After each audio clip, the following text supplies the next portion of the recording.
Welcome back to our podcast, A Couple of Silmarils. I'm Addie. And I'm Ethan. And we are going through the Silmarillion and reading it together and then coming on here and talking about it. And this is episode 10, which is so exciting. We've made it to episode 10. We should have a party. We are drinking some tea and eating some cookies. So that's how we're celebrating. This is chapter 19 that we are going through. This is the first time where we will only go through one chapter because it was so long. And this is part of the story where they kind of stop talking about everyone as a whole and focus in on two people. Beren, who is a man, and Lúthien, who is half Maiar, half elf. So that's kind of what we're going to be doing today. And as a reminder, Maiars are helpers of the Valar. Lúthien is the daughter of Thingol and Melian, who is a Maiar. Fun fact, Melian actually served Vana and Este as a Maiar, and Vana helped things grow and created spring and things like that, and Este helped soothe feelings and healing. Nice. And we see both of those aspects in Lúthien. Yeah, we see Lúthien doing both of those things. So the chapter kind of starts, if you remember last chapter, I believe, the Barahir is roaming around Dorthonion with 12 of his companions. They refuse to leave, and they're being constantly pursued by Morgoth. So it's kind of where Barahir is at. And the chapter starts out with him. It essentially says that one of his men, Gorlim, he gets ensnared by Morgoth. I won't go into all the details, but essentially Morgoth gets him to tell them where their camp is. So there's 12. It's 13 men then, right? Barahir and his 12 companions. Perhaps I can't remember. They a couple chapters ago they read every other name, and I can't remember what it was now. So. Yeah. So Morgoth now knows where that camp is. They were able to keep themselves pretty hidden, and so they attack.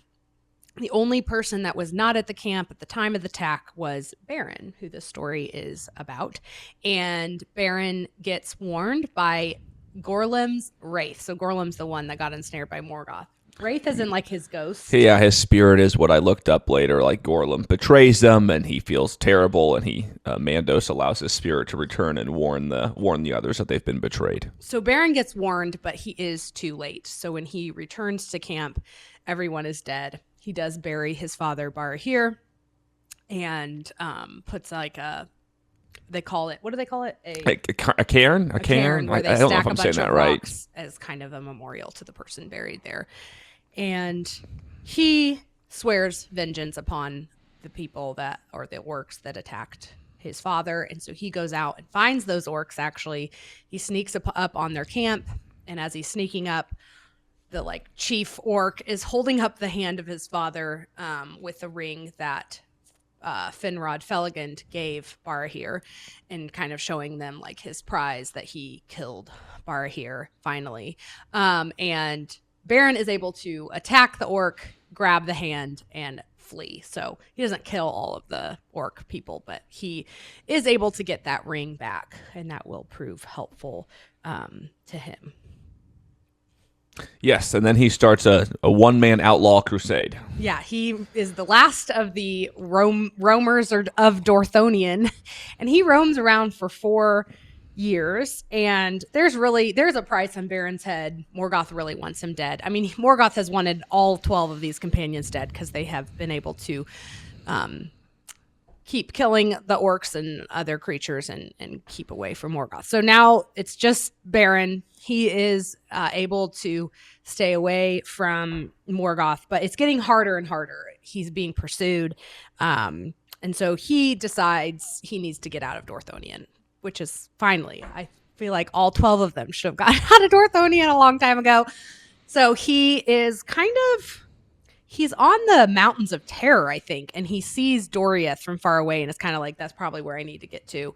And so Do you want to throw up a map on it? Or? Sure. All right. So this is the map of Beleriand that we have shown before, and we said that they're in Dorthonion. So Dorthonion is up here. That's where him and those 12 companions have been for which a long is now time. referred to in the book as Tarnufuin because of after the fourth battle where Morgoth put a bunch of flames and everything out. He basically burnt. They conquered that land, and so he's kind of an outlaw in the evil land there. Yes, and he goes in the Mountains of Terror. Is that that's the range right there? Down here. He sees Doriath from those mountains and decides to go through this area here. This is a very evil area, and it says he went by paths no man or elf ever dared to tread. So this journey that he went on was very terrifying, and he actually never speaks of it because he does not want to even think of it. The fact that he made it through that makes him a man of renown. Just the fact that he made it through this non-Dungareb area, and he does make it to the Forest of Doriath. And reminder for the Mountains of Terror, that's where Ungoliant lived for a while and created a whole bunch of creatures, evil spiders particularly is what we're told, that he had to go through. He was able to pass through the girdle of Melian, and Melian did, if you remember in a few chapters ago, she did foretell that some man would be able to make it through because of a doom that lay upon him. She said the doom that would be chasing him would be greater than her power or something like that, because really nothing without greater power than Melian is supposed to be able to make it through. But that doom chasing him counted as a greater power that made him able to get into it. Yeah, so he's able to go through. He's wandering in the woods of Neldoreth. And if we want to show that real quick, he is wandering around in this area. He's made it through the girdle of Melian, and he is just roaming around in the woods there. And just a quick note on his 4 years when he was an outlaw before he came in, he basically became a big friend to all the birds and the beast except for Morgoth's beast, and so he stopped eating meat or killing any other animals, and that comes into play a little bit later on in terms of his friendship with those animals. Yeah, thank you. As he's wandering in the woods, he comes upon Lúthien. She is dancing and singing. Maybe just dancing. I believe she's singing. I believe he hears her. Yeah, dancing and singing in the moonlight next to the river. And she, as we have mentioned before, is the daughter of Thingol and Melian. Thingol is the king of Doriath, where he is right now, and Melian is his wife, and she is a Maiar. And he falls kind of into an enchantment where he sees her and falls in love with her. The book does mention that Lúthien is the most beautiful of all the children of Ilúvatar. So pretty much we'll see as the book goes on, anyone that comes into her presence pretty much falls under her beauty because she's just so beautiful. So he falls into enchantment, and he kind of becomes, they say he becomes dumb. So he can't speak, and it's sort of like he's under a spell, and he's just roaming the woods looking for her after he sees her for the first time. He calls her Tinuviel. That means nightingale. It's like the only word he can come up with that. Because he doesn't know her name yet for quite a while. He just sees her and hears her from afar. So he feels like that's something that's maybe close to her beauty. So he calls her Tinuviel, and he sees her, and then she vanishes. So that's why he's just roaming around the woods trying to look for her. Yes. And it's interesting. It's kind of like how Thingol met Melian to an extent, where she's by a pool. I believe she's singing, and he just goes up and holds her hand. He doesn't say anything either, but they just stand there together for a long time. That's what happens there. So somewhat of an enchantment there.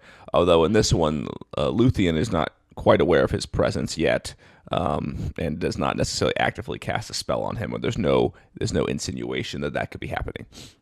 It mentions that he comes in the summer, and then it says at the eve of spring. So to me, I feel like it's been summer, fall, winter. Now it's going into spring, and he finally sees Lúthien again. She's dancing, and she begins to sing, and his spell of silence falls from his mouth, and he's able to go to her.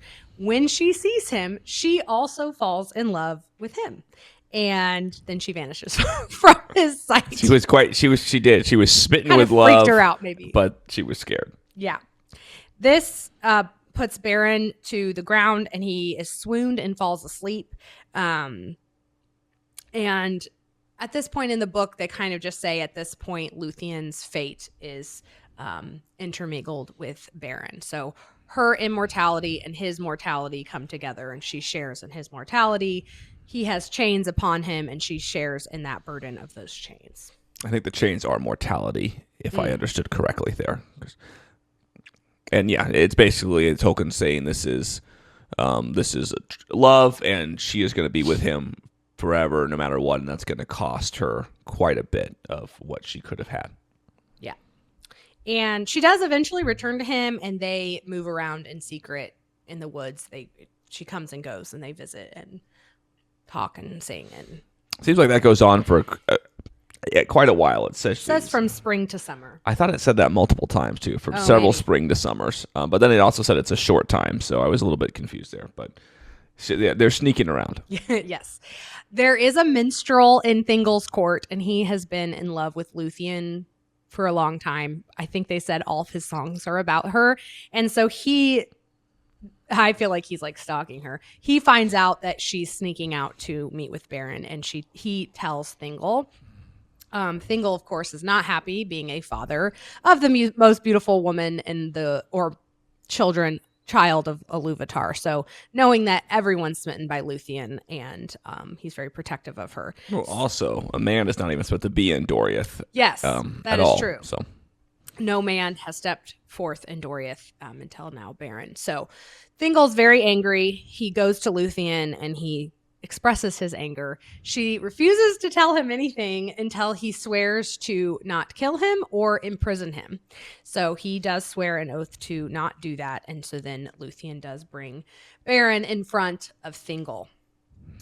And Thingol demands to know who he is. And it's kind of interesting. Melian is pretty quiet during this time, but it does say that Melian helps Beren speak or helps him speak confidently. I feel like it maybe put some words in his mouth so that he says things instead of speaking in fear. So I thought that was interesting that she's supporting Beren in this.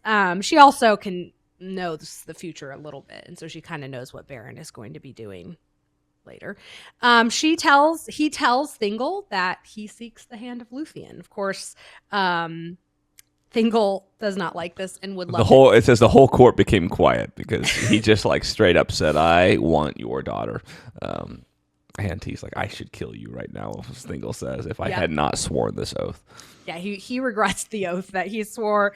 So he can't kill him. So instead of killing him, he decides that he's sad about the oath, and he kind of accuses Beren of being a spy of Morgoth because he roamed around Dorthonion for so long. He's kind of like, you're probably a spy from the evil.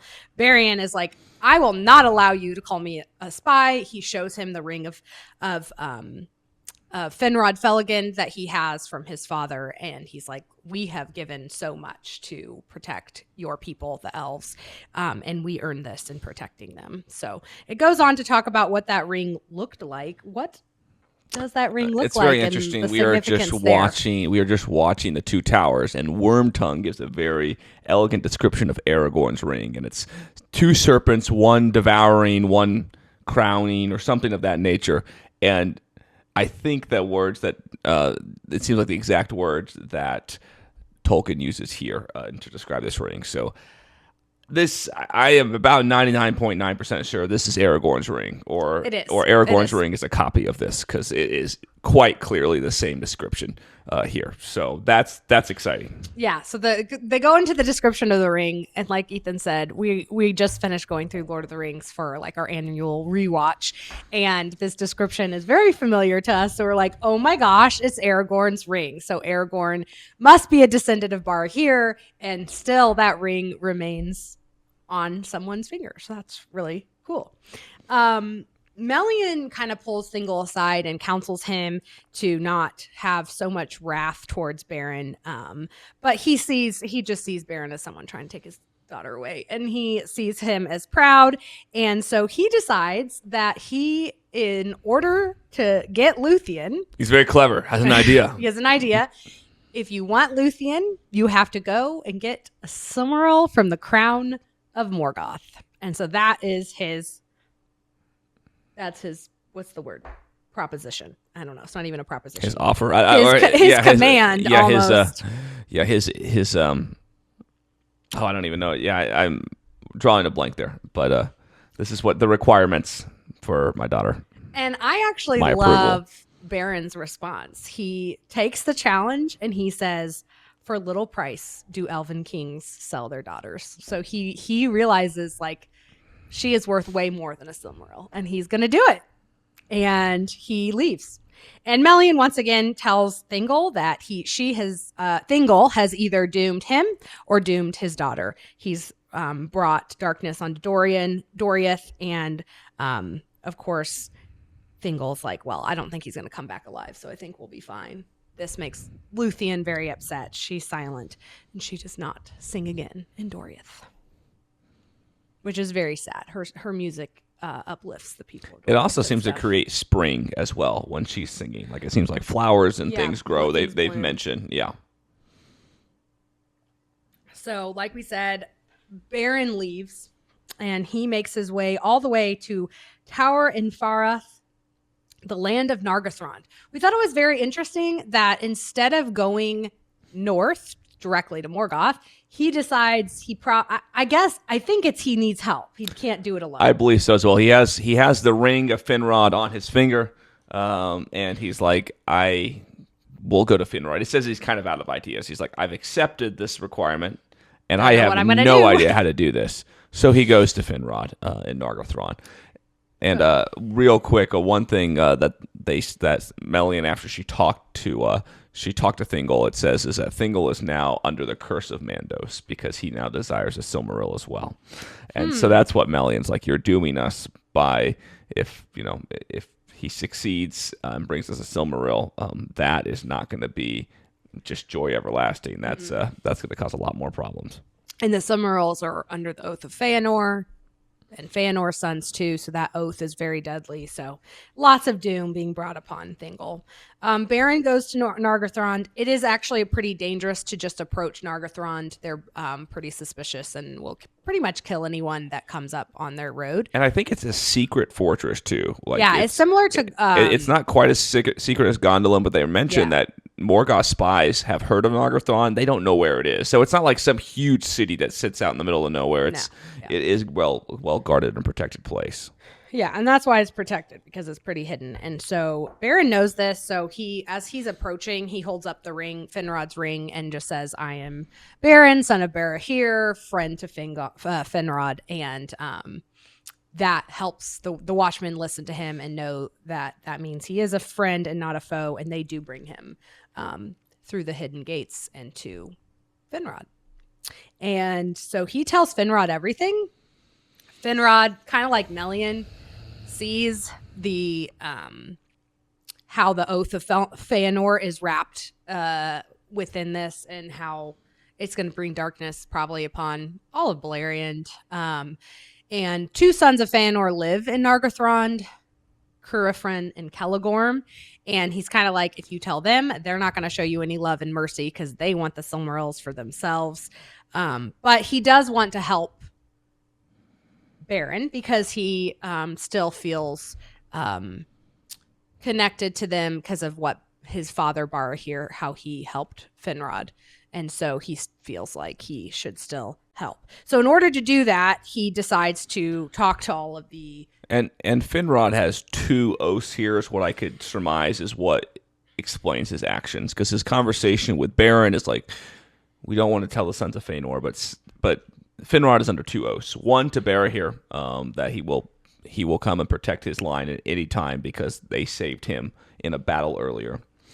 And one under the curse of Mandos to the sons of Feanor when he left, and basically was under their oath for the Silmarils. So he also is not supposed to hide it from the sons of Feanor, is how I gathered, because he ends up talking to everyone, including the sons of Feanor, and telling them after he just told Beren not to tell him. So I that's what I think was going on in Finrod's mind, because he has two oaths he's upholding. I'm not 100% sure how much the oath of the Feanor sons applies to him, but I know the curse of Mandos applies to him since he left with them. Yep. So I think the oath essentially holds for him as well. So I think that explains his next actions. Like, I got to help Beren, and I have to tell the sons of Feanor. Yeah. So he tells pretty much all his chieftains and the sons and Curufin and Celegorm. Of course, they're pretty upset. They are not men of a lot of trustworthiness anyways. I feel like we've heard of some of the things they've done before. And so they both speak, Celegorm and Curufin. They both start speaking, and they put fear into the people's hearts. So much fear that they don't go into battle in a very, very long time. They essentially threaten the people. Like, this is... The Silmarils are the sons of Feanor, not yours. And if you succeed in this quest, you will be directly against the sons of Feanor. And Curufin plays out what a terrible battle and what terror will happen to their people so vividly that it scares them. It really scares them. They don't go into battle, and it does say that their land darkened. So Finrod sees that the people are kind of leaning towards the sons of Feanor, and they're listening to Celegorm and Curufin, and so he just puts down his crown and realizes like that he doesn't have the people anymore. It's so sad. Like, all of a sudden, all his people have been... He lets Celegorm and Curufin stay with them. They left after they got the fourth battle. Morgoth basically defeats them, and they retreat and run. Yeah, he's let them live in his land. So they've lived there in safety, and now they're essentially staging a coup or close to it. So Finrod puts down his crown, and he just calls upon anyone who would follow him. Only follow him to help Beren. Only 10 of his people stood by him. And one of them just encouraged him, don't just set your crown down, give it to someone as like a steward while you're gone to still lead. And so he does give his crown to Orodreth, his brother, to be the governor of Nargothrond in his stead. Even if the people aren't totally listening to him, hopefully this keeps a little bit of peace. I agree. Yep. And I think it was wise counsel, like, don't just give this crown to Celegorm and Curufin or to the front of Feanor. Like, they need to actively overthrow your line. So give it to someone of your line and make them make that choice. Yeah, make them work for it. Yeah. Yes. Don't give them legitimacy. Yeah. I thought that was really wise. Because I think Finrod, he seemed pretty sad about it. Was kind of like, fine, here's my crown. And I like that some people stood up for him. So Felagund leaves. Felagund is Finrod Felagund. And in this book, it goes back and forth. Finrod, Felagund, Finrod. So when I say Felagund, it's Finrod. They leave with Beren and the 10 companions that decided to go with them. They make their way north. They make their way all the way up to the Shadowy Mountains, which is, they're like next to Hithlum, I believe. And I guess we could show you on the map. For those of you watching on YouTube, they make it all the way up to here. I think these are the Shadowy Mountains, right? No, Eredwethrin is, I think, where it said. Yeah, this is Eredwethrin. Because they end up getting... This is all Eredwethrin. Yeah, Tol Sirion there, that's where they have this next... Yeah, so they're probably about right here. Yeah, that's really what they on the captured. South side of the Eredwethrin Mountains. They're there. They come across a army of orcs, and they're able to slay every single one of them. And then, which I thought was really smart, they take all of their gear and put it on. And then Felagund is able to use some of his, sorcery to make their faces look like orcs as well. So they're able to kind of go into the land of Morgoth in disguise and not be so obviously elfin man. Mm-hmm. Yeah. This helps disguise them till they get to Tol Sirion. If you remember, that's where Sauron took over this isle. And it's now called Tol in Garoth because Sauron took it over, but it's the same as Tol Sirion. Yeah. And Sauron sees them. He's aware of them. He does think they're orcs, but he's suspicious because they're moving too fast and they're supposed to come to him and tell him what they're doing, and they don't do that. Yeah, that's what they report in, and they're not acting like how the orcs are supposed to report. Yeah, and so he makes them come before him, or asks them to come before him. And so Felagund starts singing a song of power, and so Sauron and Felagund are kind of fighting against each other in song as they're approaching Sauron. This was... I have a question. My question is, what's going on here? I don't quite get what's happening here. It seems like... My impression is they actually are in the command room of Sauron. They enter because he's bid them come, and then they start having a sing-off essentially. And they're both Sauron's trying to get at their identities, and Felagund's trying to deceive him. So they essentially have an epic sing-off. Is what I gather here. Well, I think they're singing, but clearly their powers are pushing against each other. They are. Well, I was like, the second an orc but... starts singing Sauron, don't you realize that's not an orc? But it seems like this is magic involved in terms of, or that power there in terms of like, can you see me or not, or keeping the disguises on or not. So it's this battle of very great people, Sauron and Finrod. Yes. Sauron is more powerful, and he gains mastery over Finrod, and their disguises come off. Sauron still is not able to tell who they are, but he obviously can tell that they're elves and men. And so he casts them into a very deep pit.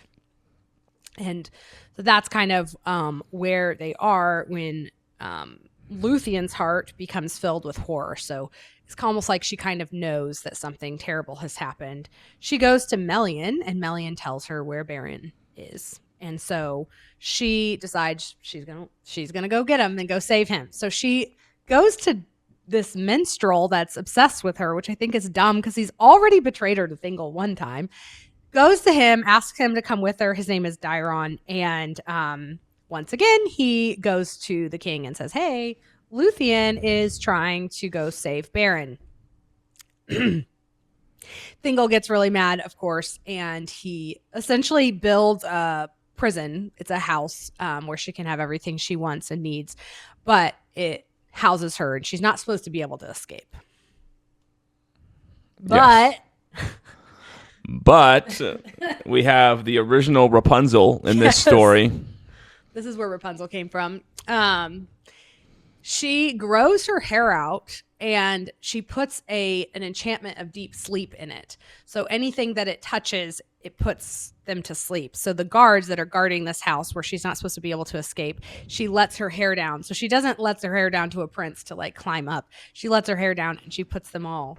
Yeah, she does two things. So she enchants her hair so that it grows really quickly. And then she has enchantment that around the whole, she builds a robe for herself that hides herself. And it does cause sleep and dreariness upon people who see it. Yes. Then she also made enough for a rope to get away. And that's helpful to remember that cloak. She'll use very that helpful later. So thank you for mentioning that. At this time, the two sons of Feanor we've mentioned before, Celegorm and Curufin, they are hunting, and that because there's been a lot of Morgoth's beasts roaming around. So they're hunting in the guarded plain, and it just mentions that they're hunting with wolves. Celegorm's wolf is Huan. Huan was given to him by Orome in Valinor. So he is not of Middle-earth. He's from the Blessed Realm. And Huan is the one who actually sees Lúthien's shadow flying through the air as she's fleeing. And so he brings Lúthien to Celegorm. He's kind of enamored by her. Huan is enamored by her. Huan's enamored by her. Now he is a hound of Valinor, and he's sworn to Celegorm. It says he's under the curse of Mandos because he stayed loyal, and he stayed as well. But he has quite a he's obviously more than just a wolf. He has quite a personality in terms of he can understand words, and he's allowed to speak 3 times before he dies. But he's also under a curse or under a prophecy that it was decreed that he would never be able to be killed until he fought the mightiest hound who would ever walk in the world. And apparently everyone, including Morgoth, knows that prophecy. But so all of a sudden Huan is thrown in. I went and looked back. He is not. We didn't miss him before. He is just thrown in an introduction to a brand new, very powerful character. This hound that hunts with Celegorm, son of Feanor. Hewin brings Lúthien to Celegorm, and Celegorm, once again, is also enamored by Lúthien. Are we surprised? No. He wants her, obviously. So he convinces her, hey, if you come back to Nargothrond, we can get some more people to help you. He fails to mention he already knows Lúthien is very happy to meet a prince of Fëanor, someone who's an enemy of Morgoth, and she's like, help, I need help. And he's like, oh my goodness, this is just terrible. First time I'm here, but let's go back to my fortress. We're gonna get some strength, and then we're gonna go save this Beren dude. Yeah. So obviously we know he knows about this, so he failed to tell Lúthien that he knew. They go back to Nargothrond, and he immediately imprisons her. And his idea is that he's gonna wait till Beren dies and then convince Thingol to essentially force Thingol's hand to say, let me marry your daughter. Yeah. And him and Cirfin are talking about increasing their power. So they said if we're allies with Thingol, married to Lúthien, that makes us more and more powerful. Hewin the wolf. He is, I think the book says, of true heart. He's very kind, and he knows what's right and what's wrong, and he knows this is wrong, and he is really grieved by Lúthien's captivity. So he also loves Lúthien, is what it says as well. He fell in love with her too, with Hewin the Hound.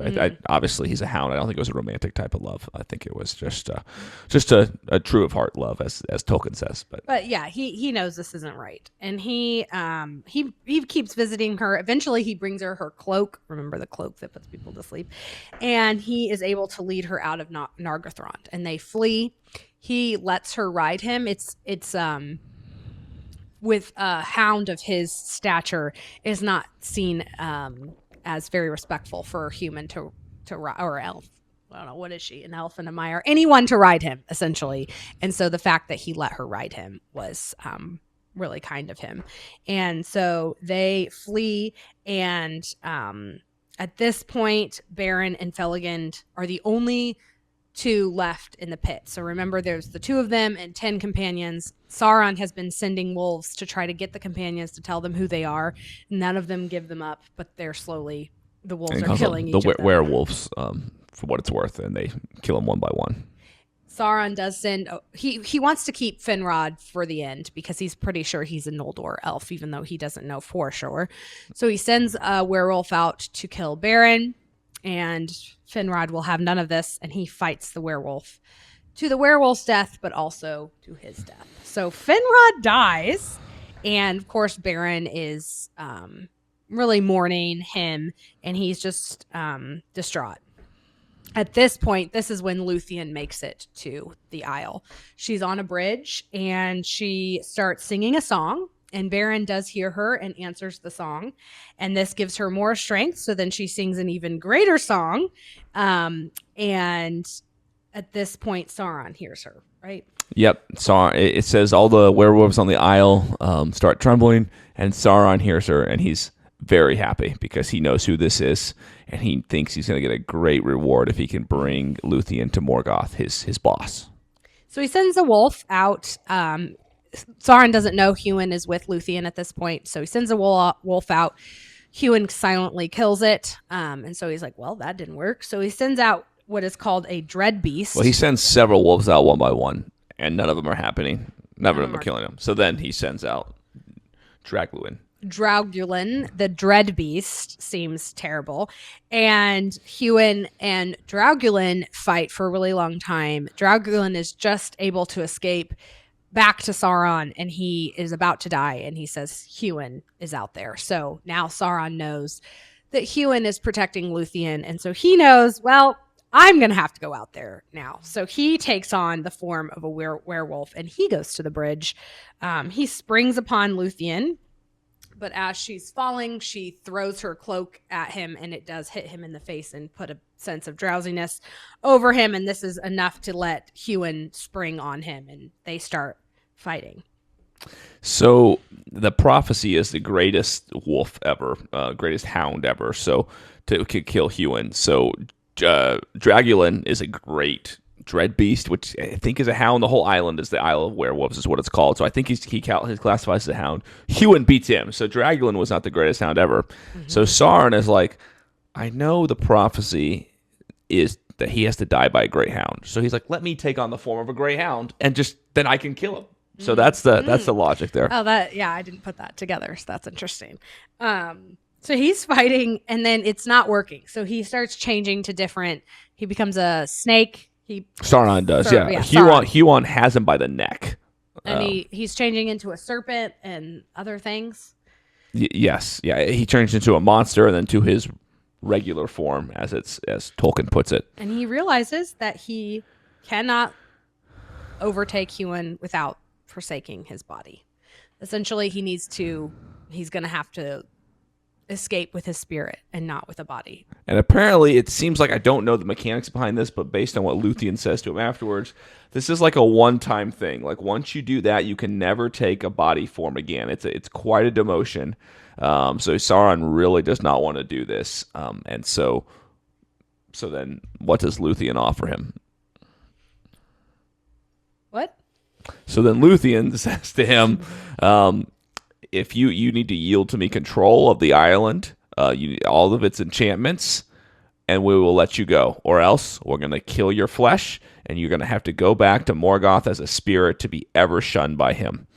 And so he agrees. And so he surrenders the island, all of its enchantments and everything to Lúthien, and he leaves. He takes on the form of a werewolf, and he leaves with blood. Huon lets him go. Blood's coming out of his werewolf neck, and he actually goes north the Mountains of Terror, Taranforth.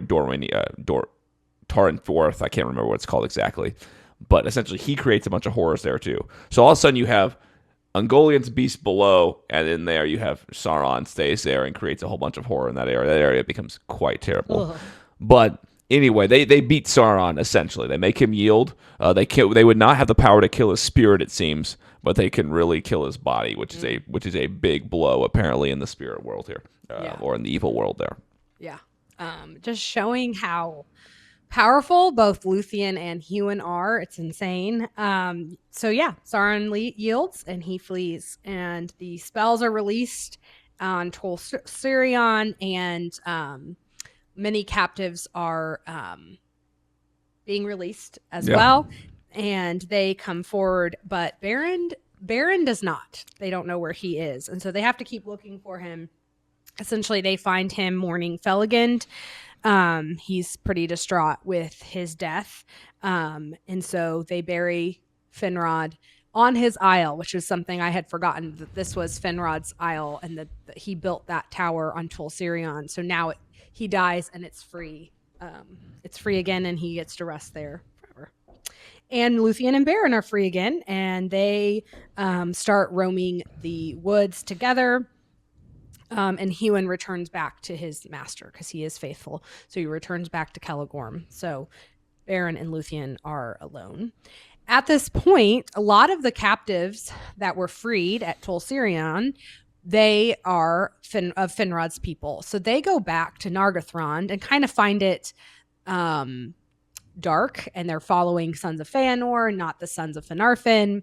And they come and they say, why didn't you guys come and save us like Lúthien did? She was willing to be brave and set us free, and the Sons of Feanor did nothing. And so this kind of shows they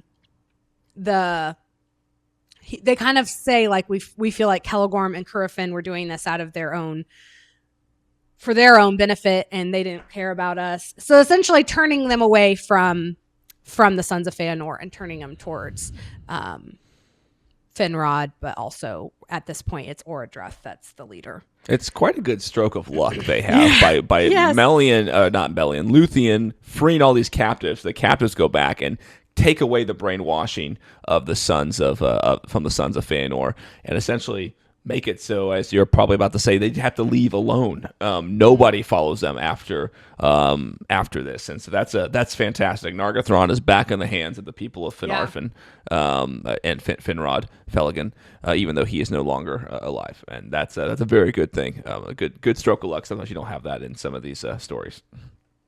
Yeah. They send Curufin and Celegorm away, and so now they are shunned from Nargothrond, never ever to be able to go back again, or they're not allowed to. this is mentioned because as Beren and Lúthien are getting closer to Doriath, they come upon Celegorm and Curufin. And real quick, the book has a kind of a little throwaway line here, but it has a tie-in to other Tolkien lore. Do you remember who it says stays in Nargothrond that is the son of Celeborn? Yes. Celegorn, yeah. It just mentions as like last sentence. Curufin, sorry, son of Curufin. Celebrimbor, son of Curufin. What is the word? What does he do? He's a great elven smith. Well, I guess they were saying he helps replenish the name of his people because his father was so evil, and he stays and is not evil. I don't know what I'm saying. Well, yes, and so he stays, but Celebrimbor is a name that is mentioned in Rings of Power as well as a great elven smith there too. So there's another continuance here. Yeah, and he's a pretty popular elf, and I know that's probably why Tolkien kind of puts that in. Like Celebrimbor stays in Nargothrond. Seems like Tolkien at this point knows because he's writing the Silmarillion. He's not quite sure exactly what he wants to do with all the characters. It seems like Celebrimbor, he puts that in there just to note, like, I have plans for this guy. Yeah. Setting him up. So they mentioned that Celegorm and Curufin leave Nargothrond for the reason that I think that Lúthien and Beren meet up with them. So now we know why they're roaming around in near the border of Doriath. So they see them. I just thought it was interesting. They see them and they attack. Curufin and Celebrimbor attack Lúthien and Beren. Celebrimbor is running like his horse towards, well, both of them towards Beren, and Beren steps out of the way of Celebrimbor and springs on Kick Celegorm. Yeah, thanks. Yeah. He jumps out of the way of Celegorm, and then he springs onto the running horse of Curufin.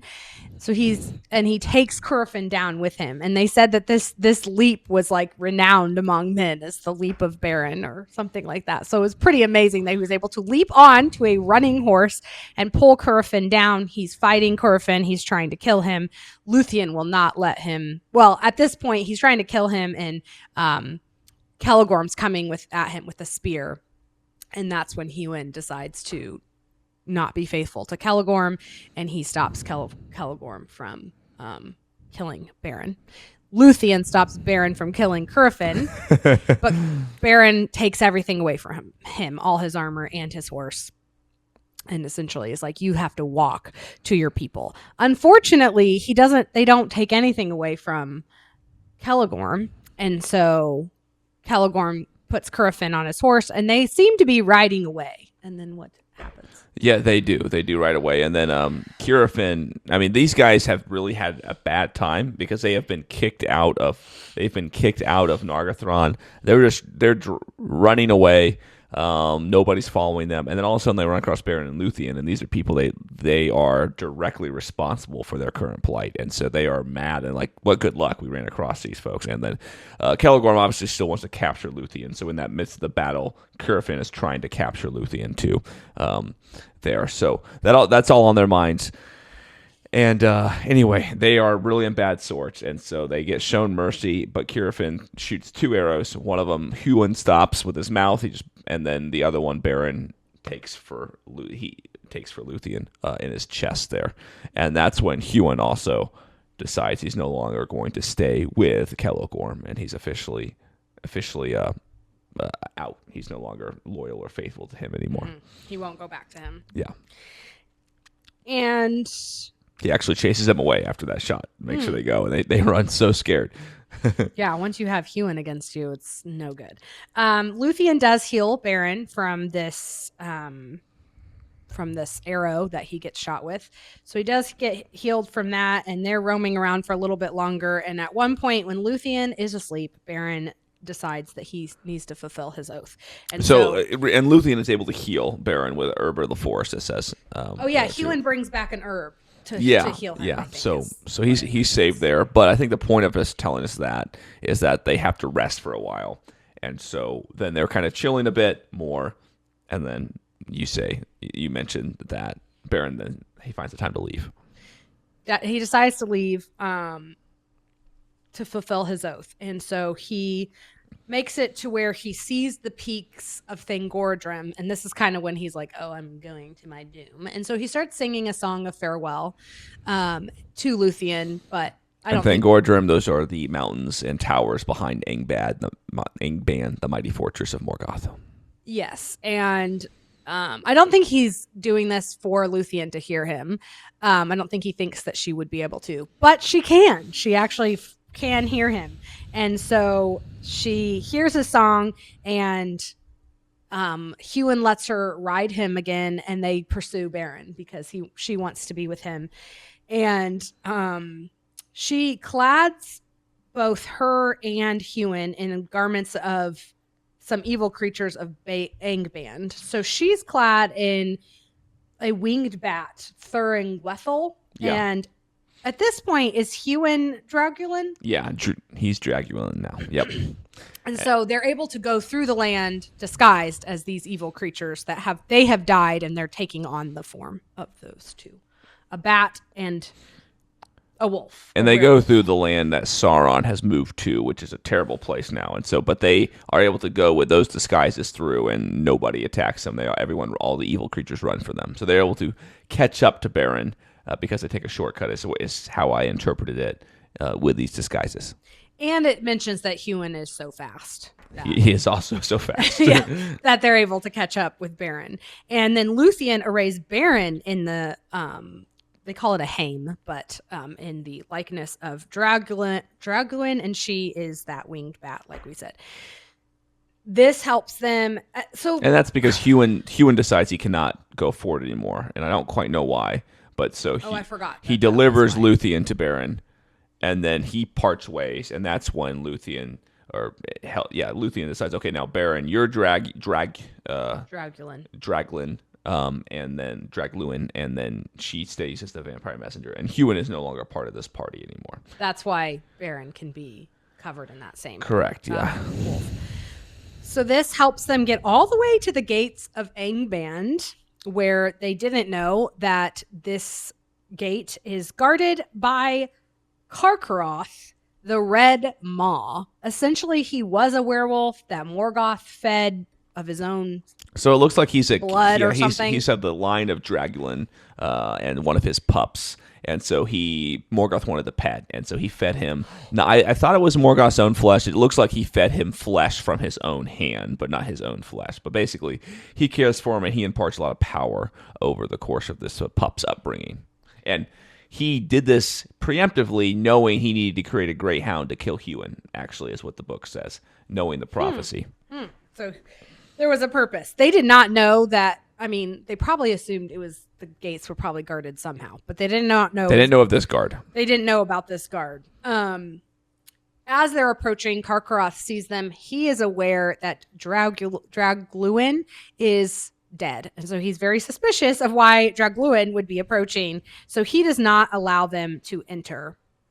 At this point, Lúthien becomes possessed with power. She stands before Carcharoth in her original form and tells him to go to sleep. And he does. And he falls. This mighty hound falls asleep. And so they're now at the gates of Angband. They've made it all the way. This great beast is now asleep before them, thanks to the power of Lúthien. And Beren is still in the shape of a wolf. Though. Yes.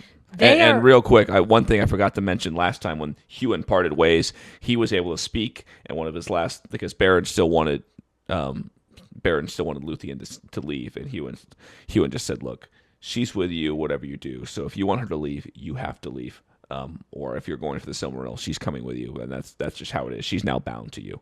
And so I like that. She gives him that counsel, and so Beren decides, okay, we're going for the Silmaril together, and that's when they take off.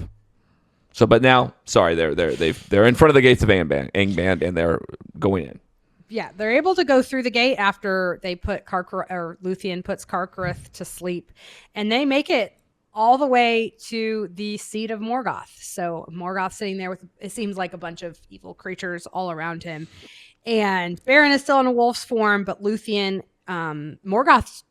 strips Lúthien of her disguise, is what it seems like, and she knows her beauty. And even to Morgoth, she is beautiful. And she asks if she can sing before him as his minstrel. And he, with this evil lust, is like, oh, yeah, I want this beautiful creature to sing for me. And she tells him her name. She is Lúthien. She doesn't hide it or anything. So he knows everything about her, but she is going on her enchanting powers. And so he listens to her. And everyone in the court, including Morgoth, are cast down in sleep. And Beren. Beren also falls asleep, which I thought was funny. Was like, Lúthien can't pick who falls asleep. Everyone falls asleep. She casts a dream upon Morgoth that makes him fall off his seat. And as he falls down, the crown falls off his head onto the ground and rolls away from him. At this point, Lúthien's like, Beren, I need you, and wakes him up. And this is where Beren draws the knife. This is a knife he actually took from Celegorm. It's Angrist. He takes the knife. And it was made by the greatest dwarven smith in the land at the time. Taron, I believe was his name. So... yeah, so that's why it's strong enough to cut out a Silmaril. So he's able to cut out a Silmaril, and once he's able to get one, he's kind of like, probably should try for all three, duh. And while I'm here, and he tries, and it snaps the knife. It breaks, and a piece of the shard hits Morgoth in the face, and I think they're kind of like, ugh, he's going to wake up. He starts stirring. It does note that the Silmaril allows Beren to hold it as well, like without causing him pain. Yeah, it does not injure him.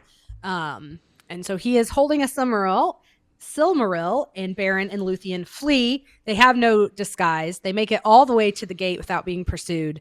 But Carcharoth has awoken. Lúthien, at this point, is very exhausted. She's been using a lot of her powers in the song she was singing to keep all these evil creatures, including Morgoth, asleep. So she really doesn't have any power to do anything. So Beren, a man, gets some sort of confidence. He holds up the Silmaril in his right hand and kind of just like stand back, hoping that the Silmaril will put some fear into Carcharoth. Does it? For a second, it does. Like he wheels back for a second looking at the gem, but he gets his courage pretty quickly. And what does he do? He goes and he just bites off Beren's entire hand and swallows the Silmaril. Mm-hmm. Now, Carcharoth is evil. So the Silmaril's inside him, and it is burning his insides, just like it was causing pain to Morgoth. And essentially, it causes him to go mad. And so he just flees. He is angry and in pain, and he is not able to rationally think about it. And so he's just on a rage and leaves his post. Beren is dying from this. He just lost his hand. And it's poisoned as well. Yeah, he's dying from the venom of the fangs of the wolf. And so Lúthien she still does not have her strength back, but she sucks out the venom. But at this time, the hosts of Morgoth, they're awakening and they're coming. They're going to die. However, Huan had put out kind of like a call to all beasts and birds of like, hey, can you be on the watch and help them out if you can? And I think this is where that relationship Beren created with beasts and birds is very important because they all love Beren. So they're willing to help him. And so who comes? Thorondor, king of the eagles, and a couple other eagles. They come down and they rescue him. They grab him before everyone starts issuing out of the gates of Angband. I think that all of these stories should be called Of the Eagles. The Eagles save them so much. But they lift up Lúthien and Beren, and it kind of goes along, talks about their journey, but essentially they take them all the way back to Doriath. And the only thing to note there is that Lúthien, Beren's asleep. He doesn't remember the flight. Lúthien sees Gondolin from the air. That's quickly noted there. And so Beren is not doing great. They, Huan and Lúthien together tend to Beren in the woods where the eagles left them. And Beren does get pretty close to dying, but he recovers and he does come back to life again. And they decide that Lúthien needs to come home. So they decide to go back to Thingol. Yeah, well, Beren is. Yeah, well, Beren is like, we can't just. He's consistent. I don't want you to live in exile. I don't want to live in exile. I want to live with the approval of your father, and we can. You need to live in a palace, essentially. He's honorable, and so he's like, we can't just sit out here playing house in the woods. We're gonna go to Doriath and talk to your father. And at this point, Thingol thinks he knows that Felagund is dead, and he thinks that Beren is dead. He believes that Lúthien is with Celegorm, and she's married Celegorm, and so he's obviously angry about that too. So he sends out more spies to find out more, and they find out that she is fled too. So at this point, he thinks that Lúthien is fleeing, and that Beren and Finrod are dead. He sends out more messengers, but they don't even make it out of Doriath because Carcharoth has made it past the girdle of Melian, and he is in Doriath. And only one of the messengers comes back and tells him that that Carcharoth is in Doriath and is killing people. Carcharoth is going crazy. He's in a lot of pain, and he is tearing things up. That's kind of where Thingol is when Lúthien and Beren come back. He's very surprised to see Beren because he thought he was dead. And Beren brings Lúthien before Thingol and kind of just says, I'm here to claim my own. My quest is finished. And Thingol is like, show me. I don't see a Silmaril anywhere. And so Beren lifts up his left hand and he opens it up and it's empty. And then he lifts up his right arm and there is no hand on the arm. And he says, even now, a Silmaril is in my hand. So Thingol thinks this is funny because he realizes there is a Silmaril in his hand, but it is in Carcharoth's We stomach. call this a great dad joke. Like Thingol starts liking Beren right after this, and he says Beren gets on his left, Lúthien gets on his right, and they just start talking to him in front of the court and tell us the story and everything like that.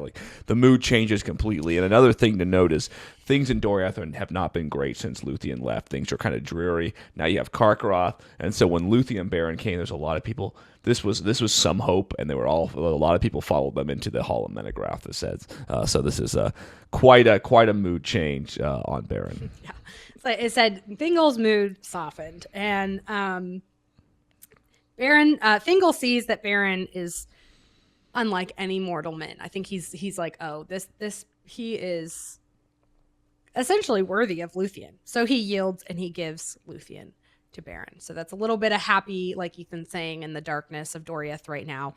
Lúthien sang a lot, and when she sang, spring came about, and so without her there and without her music, people were pretty, and with Carcharoth roaming around destroying things, people were pretty down. So Carcharoth was daily getting closer and closer to Morgoth, and so they decided that they need to prepare a hunt for this wolf. And so I thought it was interesting to say, I was going to mention everyone that's on the hunt because there's only 5 of them.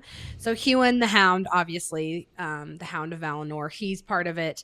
Mablung, he was the only messenger that made it back from Carcharoth when they found him the first time. Belig Strongbow, he's mentioned before as going to help different He helps people. the people of Halidin at one point, and that's when the people of Halidin who become good friends with Thingol and the elves because they help defeat the orcs together at, I think, the fort of Berthiac.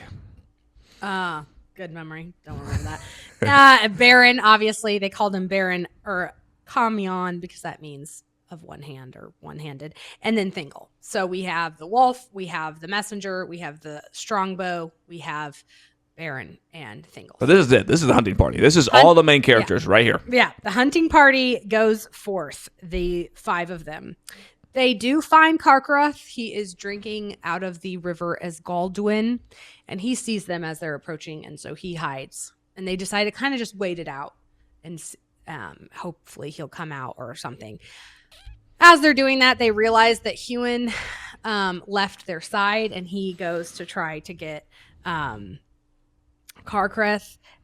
He tries to dislodge him, as they say, but Carcharoth is able to avoid him, and he springs onto Thingol. Beren tries to spear him, but he's also able to sweep aside, and he does bite Beren in the breast at that point. So Beren is down, And Hewin sees Beren down. He leaps from the thicket and he starts to fight Carcharoth very bitterly. Seems like this goes on for quite a while, and they fight to the death. Hewin does kill Carcharoth, but unfortunately the wounds that Carcharoth gives him are mortal. And the prophecy is complete. And the prophecy does complete. It's Hewin fulfilled, I suppose, is the goes right to the side of Beren, and he says his last words, which you have. His last words, it wasn't anything great. It was just like he gave him counsel, and then he bid him farewell, is all it said. He said he said goodbye before he died. And like Ethan said, Hewin he understood language, but he only spoke 3 times. And it said, the way the book says that he was allowed to speak, it's almost like the Valar were specifically not letting him speak. Yeah, so they would like let him speak at those specific 3 times. Beren is pretty wounded. And obviously Hewin is dead. And so at this point, Mablung, as we said, he's the messenger. He goes to Carcharoth because what's inside Carcharoth, we got to make sure we get what we were here to get. He opens up his body and he finds a Silmaril. He takes it out of Beren's amputated hand, and the hand kind of seems like just like that's what it seems like. The hand is there, so to prove that Beren did do it. Yeah. But then it seems like the second he touches the hand, it disintegrates because everything else inside Caranthur has also pretty much disintegrated. I think if you'd waited him out a little bit more, he might have just died. But from the inside. Yeah. So Mablung, he's like out of fear, he hands the Silmaril to Beren. Beren hands it to Thingol, and he says, "My quest is achieved." So it's official. He gave Thingol a Silmaril.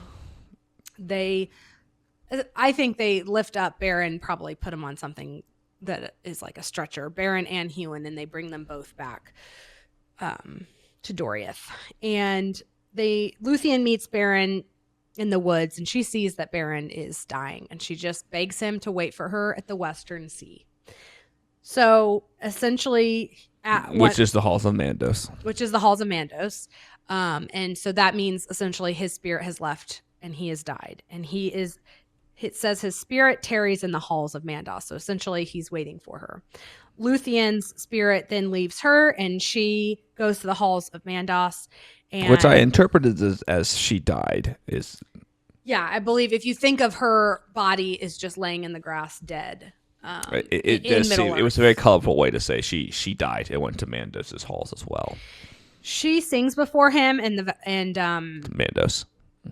Yeah, Lúthien sings before Mandos, and the Valar here, other Valar hear it too, and they're very grieved. Mandos is moved to pity. Once again, she is the most beautiful child of Iluvatar, and so her beauty and her song speak to even the Valar, which is insane.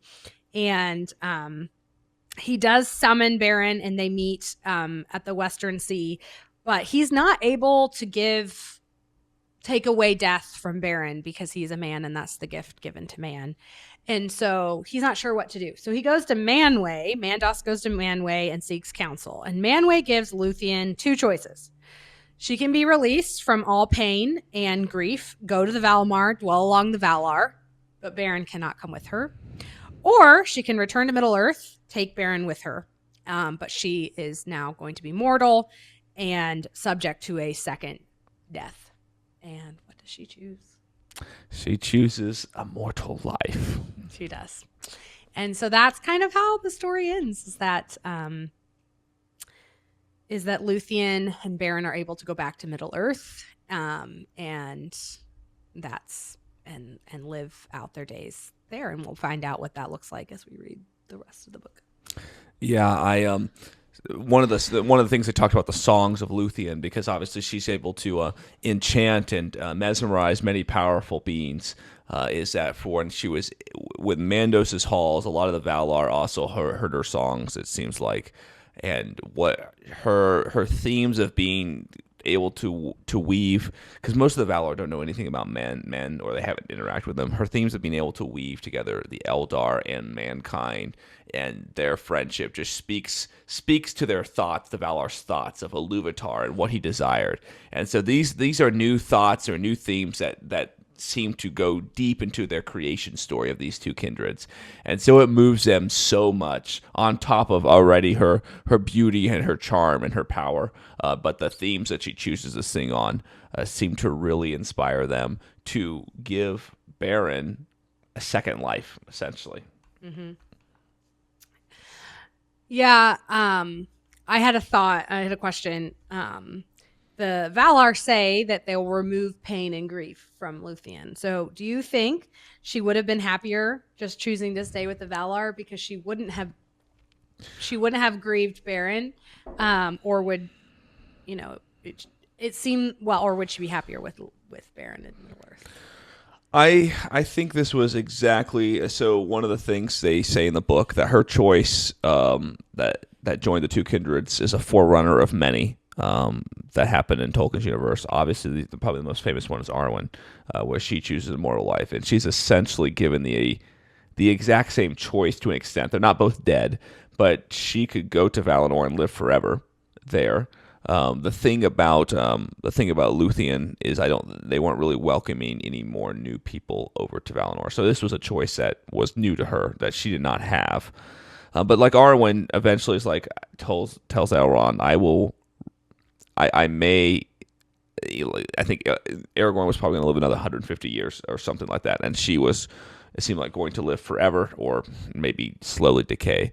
And so she had the choice of living forever, but she said, I will have all of eternity to regret my choice, is what she says. So it's a love so powerful for her that she's like, I'm going to take the 150 years, and then I'm going to die a very slow death in terms of I'm going to live for 4,000 more years. I don't know how long the elves live in the decayed world before alone before I die. So I think the same thing with Lúthien. This is one of Thingol's things. He's like, I don't want you marrying a man because like you may be happy for these 100 years while he's alive. I don't think Beren even lives that long. I don't know, but you have eternity after that you can't, and like just think just a little bit about your future a bit more. And so that's what one of Thingol's things. Thingol would have loved probably for her to take the first choice. But I think this is a love story, and that's you sacrifice things for love. And so I think it would have been a very unique end if she had chosen like, I'm going to live forever, and my goodbye to Beren is all. Now, Beren in his heart might have been okay with her making that choice because he loved her and he wanted her to have eternity that he couldn't provide. But it's a love story. I think it's the expected choice. I agree. I think it's the expected choice, but it is not. It's kind of dumb. Yeah, but love makes you do dumb things. Yes. Hey. Yeah, I guess if you were thinking logically, especially if they said her grief and pain would be gone. So she's not regretting her choices because her grief and pain was gone. Yeah, I don't know. I don't know if that meant that choice. But maybe you're right. Maybe you're right. All right. Connections to Lord of the Rings. I think the big one was the ring of Finrod. Essentially, Aragorn has that ring. I did look it up, and it says that Aragorn is a descendant of Barahir, and so that ring was passed down to generation and generation and generation. So thought that was really cool. Yeah. I think that was. I think that was the only connection I had made as well. In that, yeah. I mean, Celebrimbor's mentioned, but he's not really mentioned that much in Lord of the Rings. So.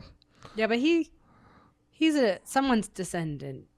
Someone's descended from him. Okay. I don't know. Okay. All right. Gotcha. Well, I guess you could also say this whole story, Aragorn mentions he's singing the song in Lord of the Rings. Yeah. And this is essentially the same choice he's asking Arwen to make, the one Lúthien has to make here too. Yes, and I believe a lot, like this is just a really popular story within the elves and men, and so a lot of the songs have them in it. And there's a book that's called Lúthien and Beren that we have not read that we'll have to read to see if there's more details in it. So I would hope so. It's a whole book. Did you have anything else? I had a question or two for you. Did you have anything for me that you wanted to ask? No, that was it. Okay. So I wanted to think like why don't you think they killed Morgoth? So they're sitting there with a sword to Morgoth laying on the throne room floor, and they go immediately for a Silmaril. I mean, I bet there's a couple things. I think the first one is that Beren and Lúthien want to be together, and in order for them to be together, they need to get the Silmaril. It's kind of the same thing as like why didn't Lúthien just stay in Valinor and ignore Beren? Because they wanted to be together. So You don't think they could have killed Morgoth and grabbed a Silmaril? I think that they saw Morgoth as very powerful, and they did not see that this was the time to kill him. Like I think even though he was asleep, I don't know. She had enough power to keep him asleep, but then after they killed him, all the other beasts. I don't know. It didn't make the love story. It did, and to be fair, after we learned that like you can't kill Sauron's spirit, do they even have enough power there to kill Morgoth? At That's all? what I mean by, like, and not having I don't power. know. I don't know. She is half Maiar, so she is somewhat powerful, but she is quite spent at this point too. So maybe it would not have even been possible That's to like to as do far it. as her energy went. Yeah, yeah. And then I wanted to see what you thought of the character of Finrod. Finrod? Finrod, yeah. As the king. I like him. I don't know what you're trying to get out of me.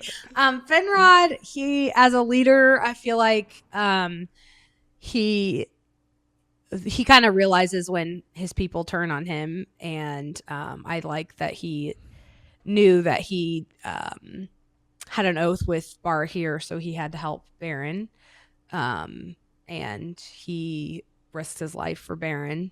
So I don't know. He seems like a good elf. He's really one of my favorite characters. He's like one of the most noble characters. It just seems like he also is the elf that interacts with mankind to begin with, and he just sits by the fire and sings to them in the middle of the night and whatnot. And it just seems like he's Galadriel's companion as well. They both go over with Feanor essentially to Middle Earth. And so it just seems like he's a very wise and a good guy. And so I think I was saddened by his death. I was sad too. I agree. He's very noble, and I'd forgotten that he was the first to teach the men that came over the Blue Mountains, and he was really. I mean, he stayed with them for like a year, so he was really influential to them, and he continued to be honorable and literally risked his life for a man. My other question I have is, what do you think of the character Huon being introduced in this story? Part of me wonders if Tolkien kind of was like, oh, this would be a good character add in, and just added him in this chapter, which maybe that's what writers do. That's fine. I really loved him. He was really, really cool. Like a really fun character to add in. I like that he was true of heart and noble, and knew when things were right and what was wrong, was able to stick up for those things. And just a really cool story of how he defended Beren and Lúthien. He defeats 3 great foes in this. The last one kills him as well. But Dragluin, he defeats Sauron, and he defeats Carcharoth. So powerful. He's very powerful. I think part of me was, I wonder if Tolkien had the idea to do more with him. I really wish he had been mentioned a little bit before in some of the other chapters, because I just found it a little weird. Like, here's a super powerful good guy, and we're just going to throw him in the mix. I felt that was a little premature or not well as well introduced that I would have liked. But the character, it's hard not to like in general. But he really allowed most of this stuff to happen in this story too, as in Beren. Like they even mentioned him a couple other times in the book before we get to him. And Lúthien's already also mentioned. But Huon, I don't know. I felt like I wish he had been mentioned at once or twice. Like Celegorm was given this hound by Orome because they hunted together or something like that. I wish something like that and that they mentioned. would have mentioned, even in the the Noldor leaving Valinor, that they would have, like he was on the ship too, and he came in through the Firth of Dringus. I don't know. They could have mentioned him in a lot of different ways. But. And I wanted to see, what do you think Tolkien's and if Tolkien had an initial intent on this story, because it just seems almost standalone, but not really, because they grab a Silmaril, so it moves along the plot a lot. But I guess this seems like something that he had thought a lot about. Like this one's a longer chapter, drawn way more out, and there's a whole other book that's just of Beren and Lúthien. So I wonder, I don't know, what do you think his intent here was? If he wanted to go longer with it, or if he was just like, I need to find a good, I need to appeal to people that like a classic love story. So this is his rendition of it. What do you think was going on there? I think Tolkien likes story. I think he likes, if you read any of his books, there's lots of poetry and song. And so I think he really likes that too. And my thought is that it would be interesting to know, maybe we could find out of when this story came in that book he wrote and when he put this in the Silmarillion. But I feel like, his mind in the building of this whole book, it was going like it was over years. And so I think he's like, oh, I have this Beren and Lúthien character, those characters, and like, how can I add them into the story because he must really like them. He really likes the man and the elf together, and so He does like that, yeah. so I think he had this story aside in his brain and these characters, and then he found a way to put them in. That's a thought. Okay, I like it. Well, that's everything I have for this one. Next time we're going to read chapter 20, and then we're going to read about 14 pages of chapter 21, just due to it being about a 30 page chapter or so. There seems like to be somewhat of a break around 14 pages in there. So we're going to go through chapter 20, about 14 pages of chapter 21 for next time. Yeah, so that's all we had for today, and we'll see you in the next episode. A Couple of Silmarils out.